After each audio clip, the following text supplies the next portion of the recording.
প্রিয় দর্শক বন্ধু, আসসালামু আলাইকুম। স্বাগতম আর একটি ভিডিওতে। মূলত আজ কথা বলবো যে কলার নতুন একটি বাগানে, অর্থাৎ কলার গাছের গোড়াতে কখন মাটি দিবেন এবং বুঝবেন কিভাবে এখন কলার গাছে করে মাটি দিতে হবে।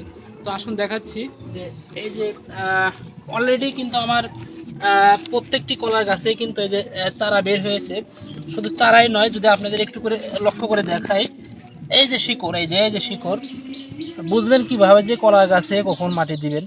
তো যখনই দেখবেন যে এরকম শিকড় বের হয়ে যাচ্ছে, অর্থাৎ মাটি ভিতরে বা উপরে চলে যাচ্ছে, এই যে, তো এই মুহূর্তগুলো থেকে আপনাদেরকে অবশ্যই কলা গাছে করে মাটি দিতে হবে। তো কিভাবে দিবেন আমি দেখাচ্ছি, সাথে থাকুন। তো যেহেতু কলার বাগান আমরা কি করেছি বা করব, তো অবশ্যই এরকম একটা কলার যে নালা থাকে, অর্থাৎ ড্রেন থাকে যেখান দিয়ে পানি যায়।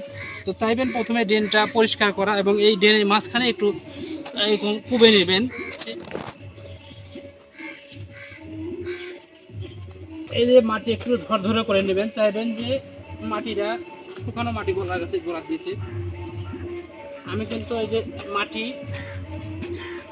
একে তো আমার মাটিটা কলা গাছে ঘুরে দেওয়া হবে। এই যে আমি দিলাম, প্রথমে এইভাবে দিবেন, এই যে এইভাবে দিচ্ছি আমি, এই যে চতুর্পাশে দিয়ে দিবেন। এবং কলার প্রথমে একটু অল্প আকারে কিন্তু মাটি দিতে হয়, কলা গাছে গোড়া কিন্তু দুইবার মাটি দিতে হয়। তো এটা মূলত প্রথমবারে মাটি দেওয়া আমি দেখাচ্ছি। এই যে দেখতে পাচ্ছেন যে কলা গাছে কিন্তু অলরেডি নতুন চারা গজিয়েছে। প্রত্যেকটি গাছে বেশ কটি করে চারা গজিয়েছে। এই যে আমি অলরেডি, এই যে প্রাথমিক অবস্থায় মাটি কেমন করে দিবেন, এই যে মাটি এভাবে দেওয়ার পরে প্রথমে যে শিকড়গুলো, যে শিকড়টা আপনার বেরিয়েছিল, বা যে একটু আগে শিকড় দেখাইলাম, যে কলার যে পোয়াটা রয়েছে বা আমরা চারা বলি, এগুলো সুন্দরভাবে এই যে এইভাবে শিকড়টা ঢেকে দিবেন। এই যে যেভাবে আমি দিচ্ছি, এই যে, এবং এই মাটি পরে আপনারা চাইলে কিন্তু গোবরের ফাঙ্গসটা শুকনো দিতে পারেন। তো আমি অলরেডি এই যে মাটি দিয়ে দেখাচ্ছি, এই যে শিকড় কিন্তু ঢেকে গেছে। এই যে আমি যে শিকড়টা দেখাইলাম, তো শিকড়টা কিন্তু অলরেডি আমি ঢেকে দিলাম। আর যে কলার যে নতুন চারা রয়েছে, একটা দুটি তিনটি, তো এগুলো একটু মাথা বের করে দিলাম। এই যে এভাবে চতুর্পাশে।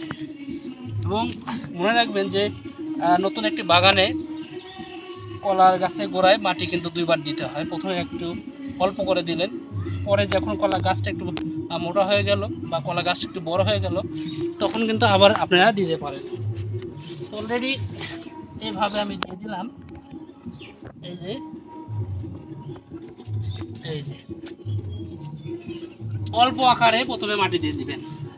আর চাইবেন যে কলার যে শিকড়গুলো রয়েছে, বা আমরা বলি শিকড়ি, এটা যেন কেটে না যায়। নতুন একটি বাগান, তো অলরেডি এক গাছ আমার দেওয়া শেষ। তো আমি আরেকটি গাছ আপনাদের দিয়ে দেখাচ্ছি। তো আমি এই পাশে আরেকটি কলা গাছ দেখিয়ে দিচ্ছি। তো এই যে মাটি দেবেন, যখন মাটি শুকিয়ে যাবে, অর্থাৎ ঝরঝরে মাটি দেওয়ার চেষ্টা করবেন।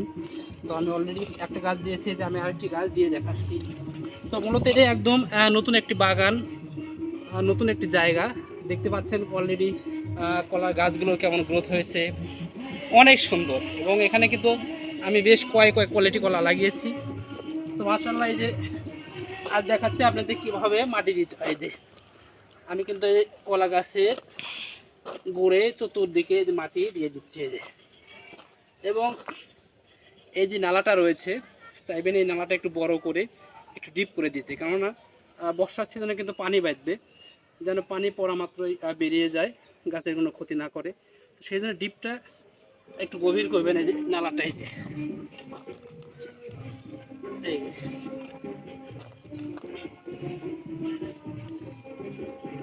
এই যে আমার একটি কলা গাছের গোড়ায় মাটি দেওয়া হলো, দ্বিতীয়ত এই যে এই নালাটাও কিন্তু হয়ে গেল।